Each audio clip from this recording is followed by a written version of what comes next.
આણંદમાં નાગરિકોના આરોગ્ય સાથે ચેડા કરનાર સામે આણંદ એલસીબીએ લાલ આંખ કરી છે. માત્ર 2 દિવસમાં ડિગ્રી વગર તબીબી પ્રેક્ટિસ કરતા 2 બોગસ તબીબોને ઝડપી લેવામાં આવ્યા છે, જેને લઈને જિલ્લામાં ભારે ચકચાર મચી છે.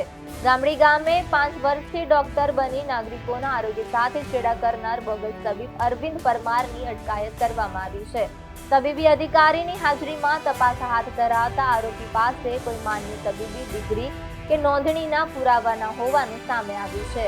ઇસ્માઇલનગર વિસ્તારમાં છેલ્લા 3 વર્ષથી બિનઅધિકૃત રીતે ડોક્ટરની પ્રેક્ટિસ કરતો અને એક અન્ય બોગસ તબીબ ઝડપાયો છે. ત્યારે મૂળ વેસ્ટ બંગાળનો રહેવાસી પ્રકાશ બાલા નામનો શખ્સ આણંદમાં રહી દર્દીઓની સારવાર કરતો હતો. આરોગ્ય અધિકારી સાથે મળીને એલસીબીએ તપાસ કરતા આરોપી ડોક્ટર હોવાના કોઈ પણ પ્રકારના પુરાવા રજૂ કરી શક્યો ન હતો. આખરે બંને આરોપીઓ સામે પોલીસે કાયદેસરની કાર્યવાહી હાથ ધરી છે.